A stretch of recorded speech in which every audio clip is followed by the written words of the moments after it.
Assalamualaikum warahmatullahi wabarakatuh. Apa kabar sobat-sobat semuanya? Oke, mari kita lanjutkan saja ceritanya. Tapi seperti biasa bantu tekan tombol like terlebih dahulu. Bab 851 mengetahui ada harimau di Gunung Cukaiping masih tidak mengatakan hal kedua secara langsung, dan bertanya dengan nada bertanya, hal yang baru saja aku katakan. Paman kedua, bagaimana situasi terkini di garis pantai Tiongkok? Chu Chen bertanya balik. Chu Kaiping merenung sejenak. Dibandingkan dengan negara dan wilayah lain yang garis pantainya terus-menerus terdampak oleh organisme laut yang bermutasi, garis pantai kita semakin sedikit memiliki organisme mutan. Organisme mutan di perairan sekitar tampaknya telah menghilang begitu saja. Saya mengerti maksud Anda. Tetapi sekarang organisme laut mutan yang diduga telah dikendalikan itu sedang menyerbu ke arah kita. Mereka pasti akan berdampak pada garis pantai kita.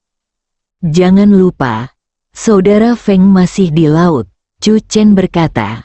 Kita sudah lama tidak mendengar kabar dari Saudara Feng, dan dia diam-diam terus memberikan kontribusi. Aku yakin Saudara Feng pasti akan bangkit setelah perubahan besar ini. Sudah sepantasnya kita bisa menghubungi Saudara Feng lagi. Chu Chen merasa bersalah terhadap Jiang Kufeng. Dia jelas berjanji tidak akan meninggalkan Saudara Feng. Tetapi pada akhirnya dia membiarkan Saudara Feng mengembara sendirian di lautan luas. Chu Chen memutuskan bahwa dia akan berangkat dalam waktu dekat untuk pergi ke laut dan membawa kembali Saudara Feng. Terlebih lagi, Chu Chen memutuskan untuk memberikan tugas menghentikan musuh kali ini kepada Saudara Feng, membiarkan Saudara Feng memamerkan kehebatannya di depan semua orang, sementara dia memilih untuk menunggu dan melihat, dan hanya diam-diam membantu jika diperlukan. Ini bisa dianggap sebagai kompensasi kepada Saudara Feng, pikir Chu Chen. Dia tahu karakter Sao Feng. Pemandangan seperti ini yang memperlihatkan kekuatannya adalah sesuatu yang selalu dirindukan oleh Saudara Feng. Biarlah nama Saudara Feng dikenal di seluruh dunia. Setelah Chu Chen berjanji akan pergi ke daerah laut secepatnya, Chu Kaiping akhirnya merasa lega dan mengatakan hal kedua. Kamu juga tahu bahwa dari zaman dahulu hingga sekarang, terlalu banyak peninggalan budaya Tiongkok yang hilang di luar negeri. Selama bertahun-tahun, Biro Operasi Khusus telah mencoba segala cara untuk membawa kembali peninggalan budaya Tiongkok yang hilang di berbagai negara. Baru hari ini, sebuah situs yang diduga sebagai karavan pedagang Tiongkok di zaman dahulu muncul di padang rumput perbatasan utara Amerika Serikat. Sejumlah besar peninggalan budaya Tiongkok digali, terutama kaligrafi dan lukisan, termasuk beberapa peta kuno yang sangat berharga. Chu Chen tertegun, peta kuno Tiongkok benar-benar muncul di padang rumput perbatasan utara Amerika Serikat. Ini kedengarannya tidak dapat dipercaya pada awalnya. Namun dalam lingkungan saat ini dengan kebangkitan energi spiritual yang hebat, semua hal yang mustahil akan menjadi mungkin. Mungkin itu memang sesuatu yang ditinggalkan oleh orang-orang dari zaman prajurit kuno. Chu Chen mengajukan pertanyaan. Orang yang bertanggung jawab dari Amerika Serikat bernama Seris, seorang pemimpin tim genetik tingkat S dari Biro Vulkan. Dapat dilihat bahwa Biro Vulkan sangat mementingkan situs ini. Chu Kaiping berkata, di bawah pemeriksaan wartawan, mereka juga mempublikasikan beberapa gambar peta kuno. Setelah identifikasi ahli, dipastikan bahwa itu memang peta Tiongkok kuno yang hilang. Pupil mata Chu Chen mengecil, dia sangat sensitif terhadap kata-kata peta kuno Huaxia. Jika Biro Operasi Khusus bernegosiasi, bisakah artefak kuno ini diambil kembali? Tanya Chu Chen. Saya menduga bahwa Biro Vulkan merilis peta-peta kuno ini dan artefak Tiongkok kuno lainnya saat ini karena mereka terkena serangan dalam pertempuran Gunung Qiangla dan operasi mereka di ibu kota. Dan orang-orang mereka jatuh ke tangan kita, termasuk seorang pemimpin tim Gen tingkat S. Jadi, mereka ingin menggunakan peta-peta Tiongkok kuno ini sebagai alat tawar-menawar untuk mendapatkan kembali orang-orang mereka. Chu Kaiping berkata, bagaimana menurutmu? Biarkan mereka bermimpi. Chu Chen menyipitkan matanya. Jika kita tidak bisa mendapatkan kembali peta kuno itu dengan cara konvensional, maka kita hanya bisa menggunakan beberapa cara yang tidak konvensional. Chu Chen tahu bahwa Suster Liu sedang berkeliaran akhir-akhir ini. Dia akan sangat tertarik dengan berita ini. Paman, apakah ada hal lain? Chu Chen melihat Song Yan mendorong pintu hingga terbuka, mengenakan piyama putih, memperlihatkan sehelai kulit putih dan lembut. Ia merasa sedikit terganggu dan tidak sabar untuk berkata, jika tidak ada hal lain. Mengapa kamu begitu cemas? Chu Kaiping berkata, ada satu hal lagi, yang sebenarnya paling penting. Kami telah menerima informasi bahwa grup Jinling dan Biro Vulkan telah sering berhubungan dalam 2 hari terakhir.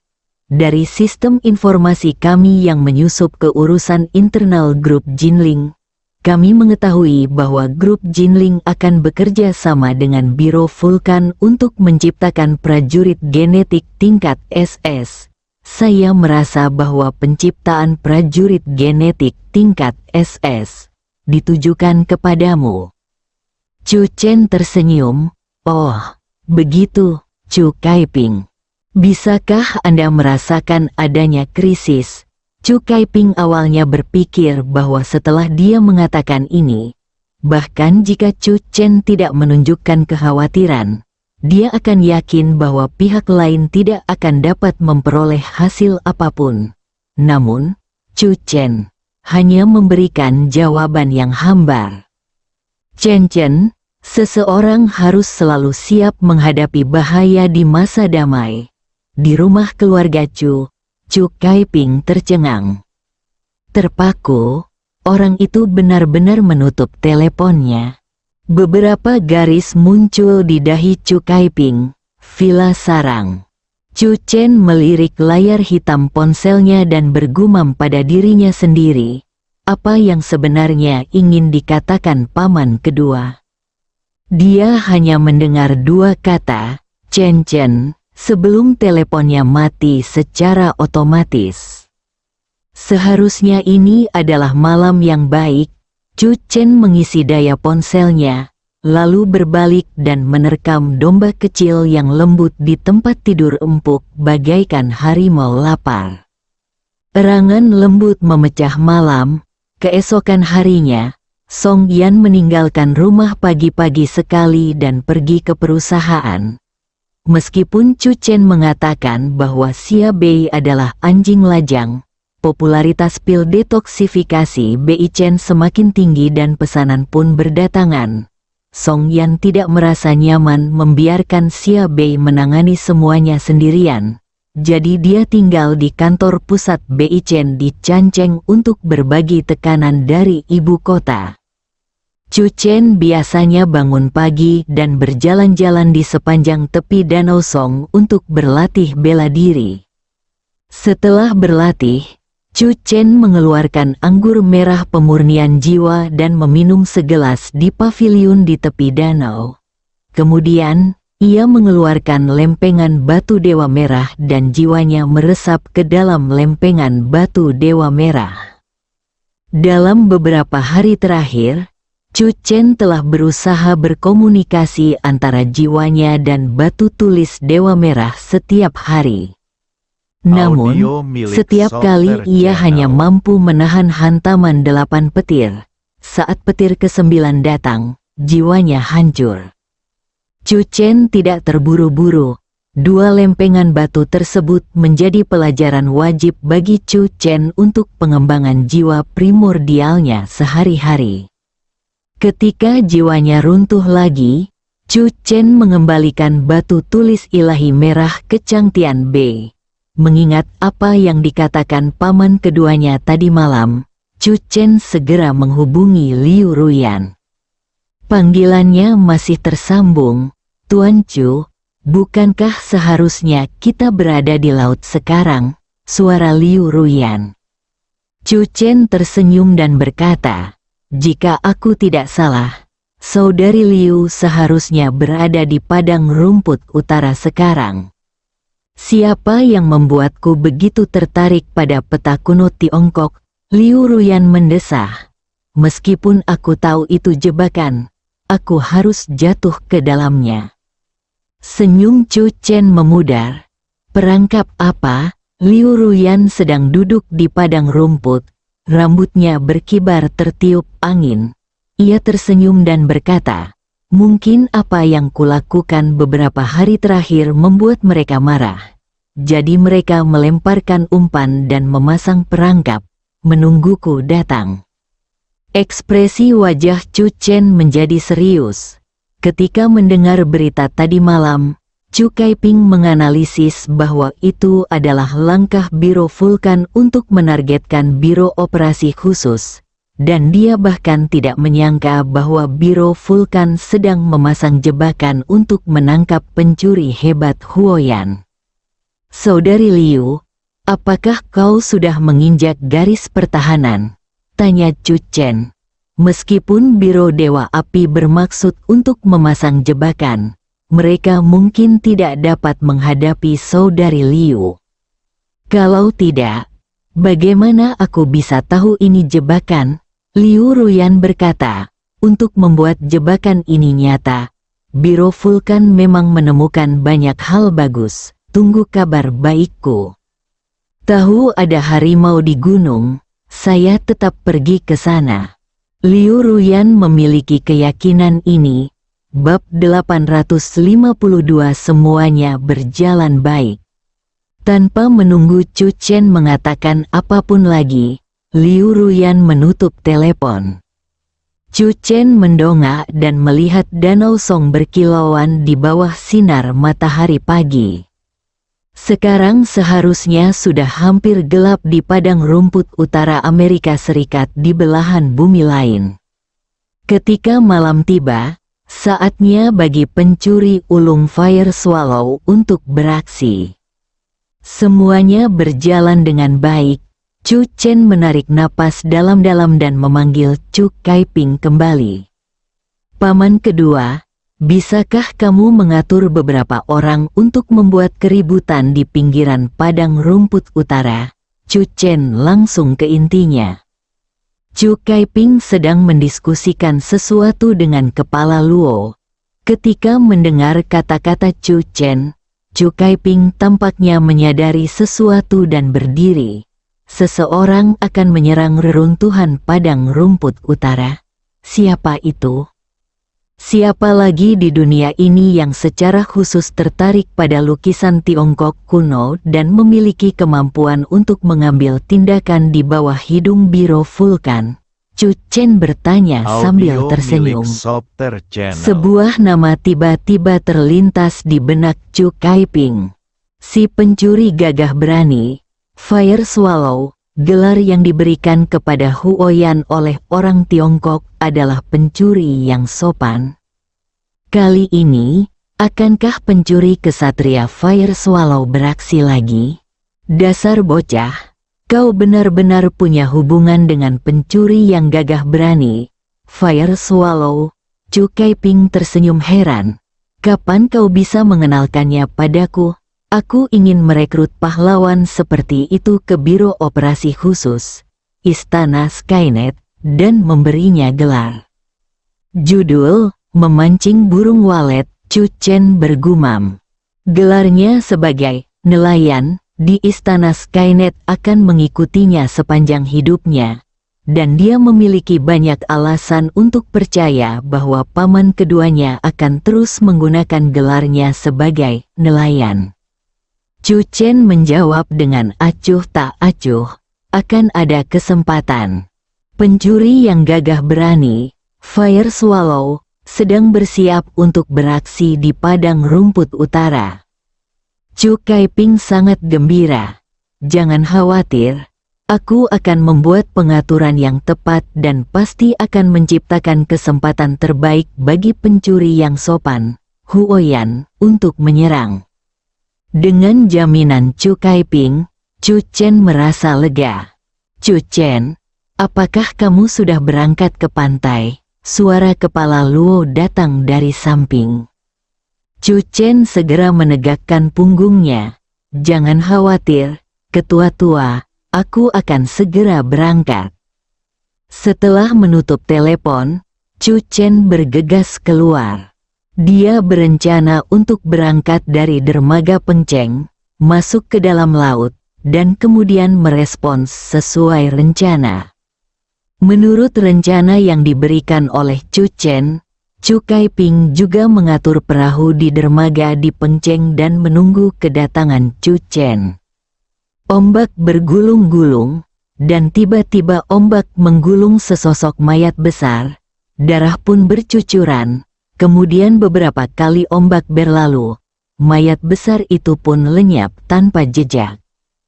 Pemandangan ini cukup untuk menggambarkan keresahan di laut saat ini.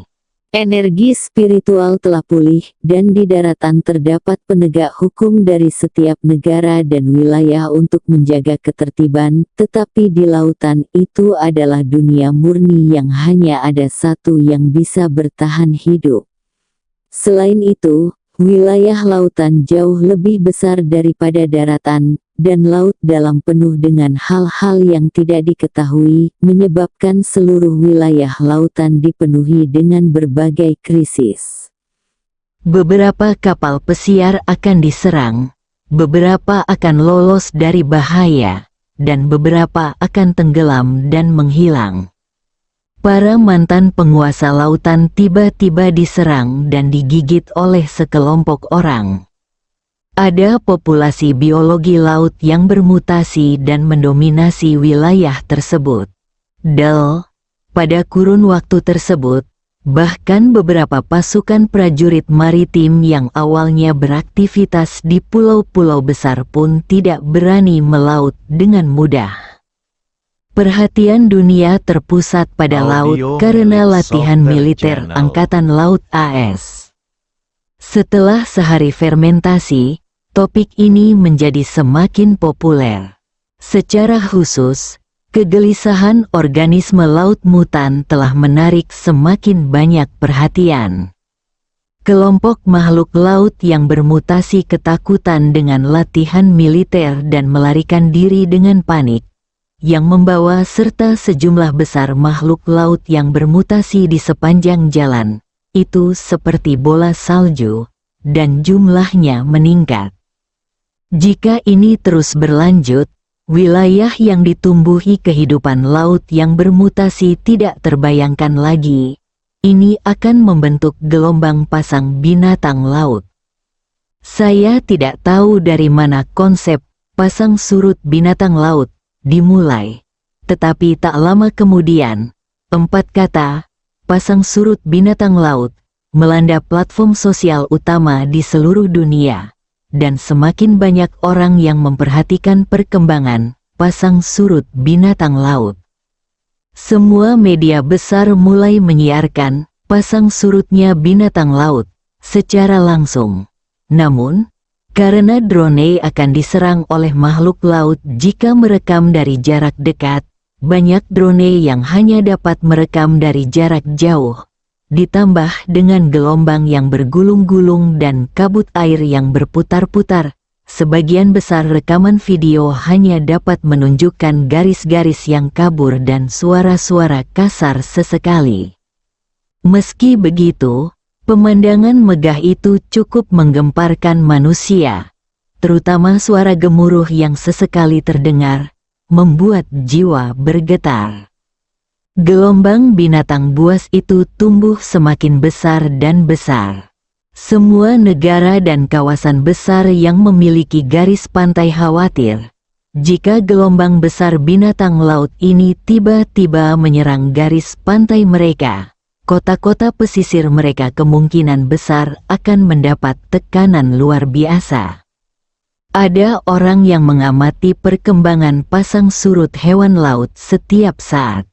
Seseorang menganalisis arah pasang surut binatang laut dan menggambar peta rute, dan akhirnya menemukan bahwa jika pasang surut binatang laut tidak berubah arah, pada akhirnya mereka akan berdampak pada garis pantai Cina dari semua sisi. Ketika peta rute ini dipublikasikan secara daring, hal itu menimbulkan kegemparan. Ada lebih dari 90% kemungkinan gelombang pasang laut akan menghantam Cina. Dengan kecepatan seperti ini, gelombang pasang surut binatang laut akan mencapai garis pantai Audio Cina milik paling Sober lambat besok Channel. malam. Panggil pahlawan Chu. Saat berita itu menyebar, banyak orang di kota-kota pesisir China mulai panik. Akankah hewan laut itu menyerbu ke daratan dan membawa bencana bagi wilayah pesisir? Ada mata-mata dari Biro Vulkan yang mengintai di berbagai tempat di sepanjang pantai Tiongkok, dan foto-foto yang mereka ambil menangkap ekspresi panik banyak orang. Tak lama kemudian, foto-foto ini juga diberikan kepada Anthony. Anthony tersenyum dan mengangkat foto di tangannya. Kepanikan baru saja dimulai. Anthony menghubungi Seris. Bagaimana situasi di sana? Anthony melirik malam di luar dan hari sudah gelap. Seris menjawab, setelah berita itu dipublikasikan, banyak orang yang tidak diketahui asal-usulnya muncul di luar blokade, dan konflik pun terjadi antara beberapa pasukan, yang berujung pada pertempuran.